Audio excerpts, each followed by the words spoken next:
video, we will be replacing the rear brake pads, rotor, and caliper in this 2012 Ford F150. To begin this process, I have wheel chocks in front of the front tires. I have raised the rear of the vehicle just until the tire is off the ground, and I have supported it with several safety stands. And we can begin by removing the tire.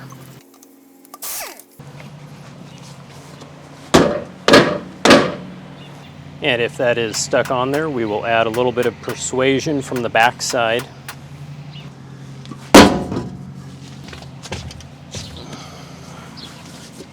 Taking a look behind that wheel, we have our rotor, which is a drum and hat rotor. So we have both the drum portion with our parking brake on the inside, and we have our disc rotor portion that our brake pads squeeze on. We also have our caliper, and in that caliper we have those brake pads. If we take a closer look at the caliper, we can see our caliper mounting bracket. Inside of that we have our caliper. We also want to make note of our brake line. Now we are replacing the entire caliper as well as the pads and the rotor. So we're going to attempt to take this off in one unit to speed things up a little bit. If we take a look at the back side of our assembly, we have two caliper bracket bolts that we need to loosen and remove. We also have that brake line with our banjo bolt that we want to just loosen at this point. To aid in the removal, I will begin by spraying this with Amsoil metal protector. And the two caliper bracket bolts are 18 millimeter.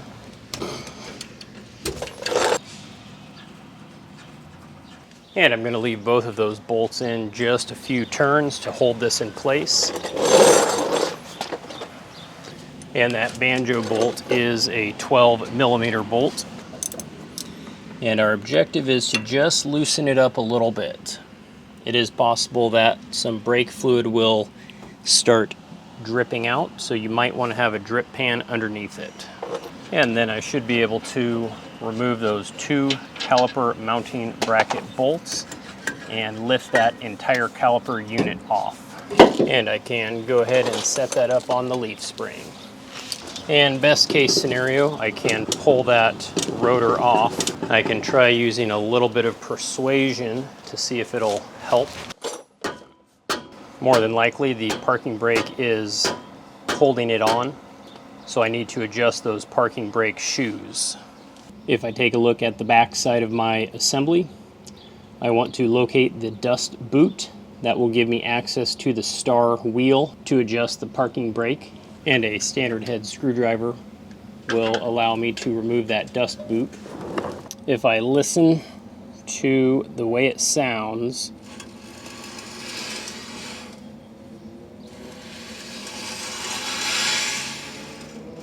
I can hear how much drag there is.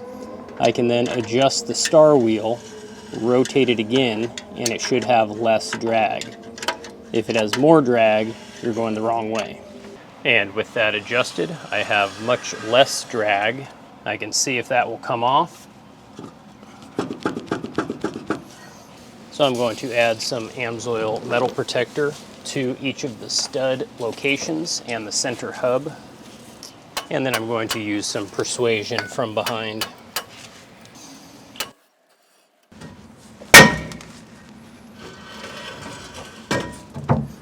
And then we can work that off.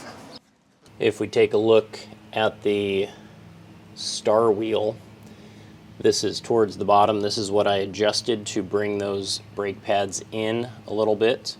And I like to do a visual inspection of the lining of the brake pads on the parking brake, as well as the springs and the other components, just to make sure that nothing looks broken or too worn down.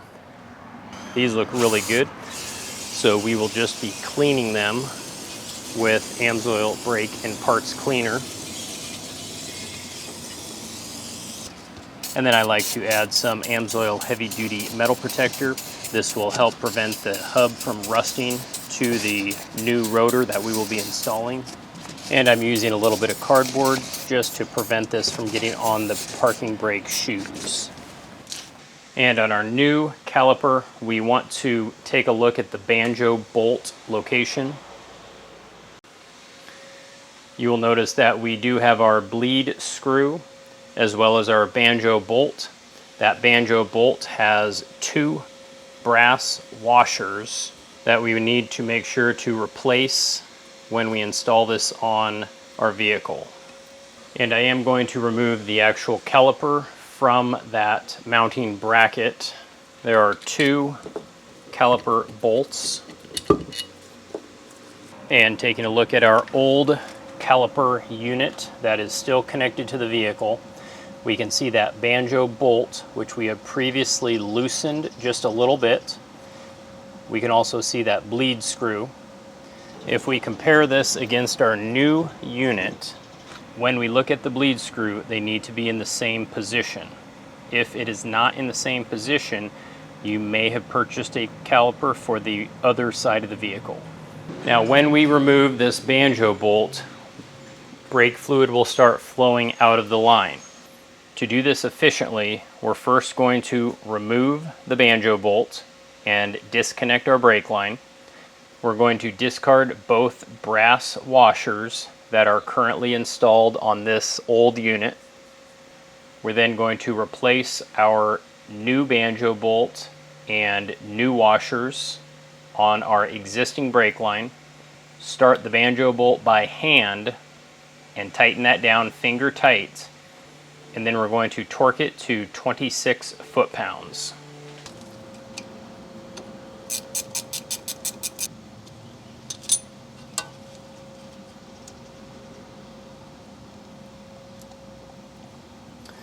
We can see 1 brass washer, 2 brass washers. This one on the old caliper will end up being thrown away.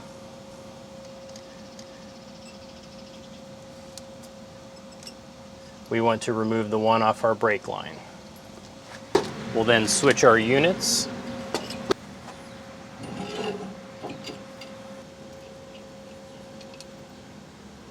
Set up with our brake line. Put our 1 bolt in with our brass washer. Add our washer on to the other side and start that by hand.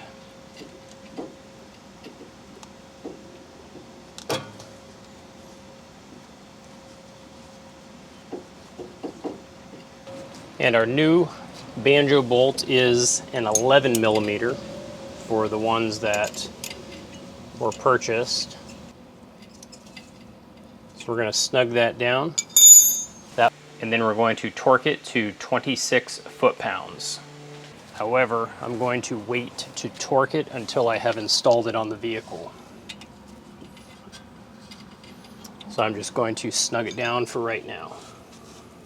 Shifting back to the bench with our caliper mounting bracket, I do like to add just a little bit of grease to the caliper guide pins so we can work those out. And I'm using Permatex Ultra Brake Parts Lubricant.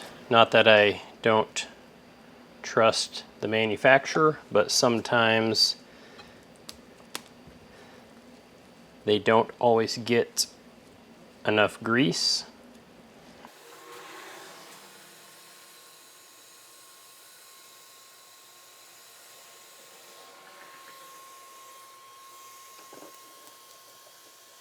And we can then add a little bit of grease to the location that our hardware is going to go.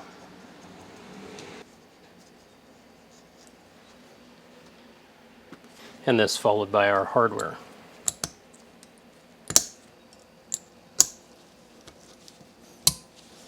And I also want to prep my new rotor. And we can use some Amsoil brake and parts cleaner to clean off the oil that is applied to the rotor prior to shipping. And we will want to do this to both sides, including the inside of that drum. And this can then go on the vehicle. Followed by our caliper mounting bracket.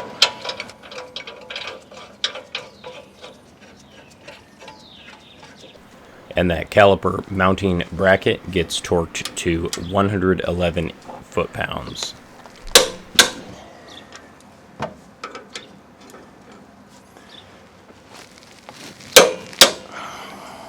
Our brake pads can then be installed next.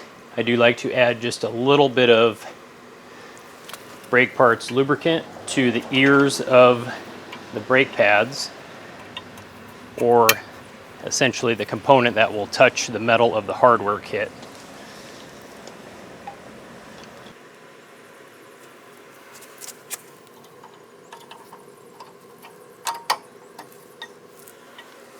And we can then slide that caliper on and start the two caliper bolts.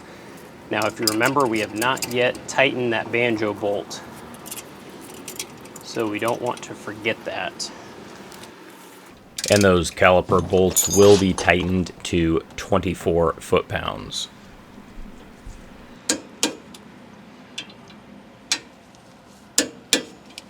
And that banjo bolt is tightened to 26 foot-pounds with an 11mm socket on this one.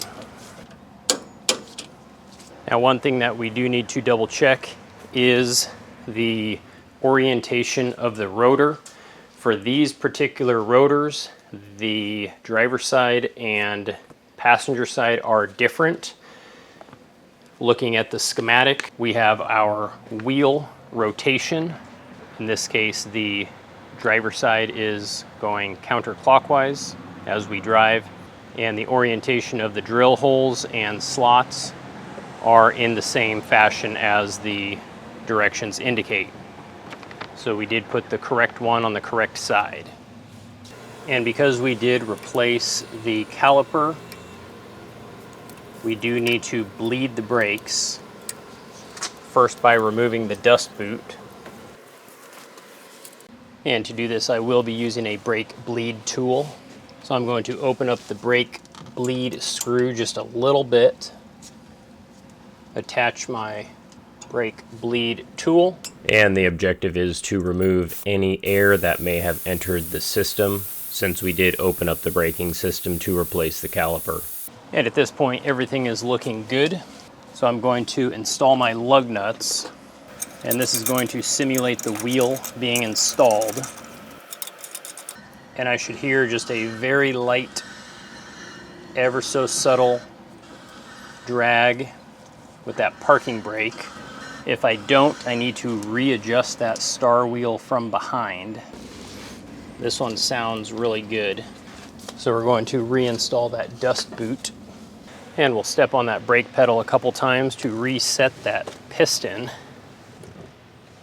I'm also going to top off my brake fluid reservoir with Amsoil synthetic .3 and 4 brake fluid.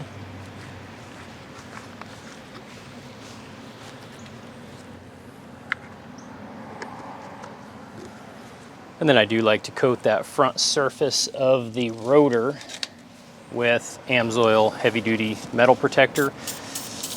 Again, this will help the wheel come off easier next time and help prevent some of the rust and corrosion from forming.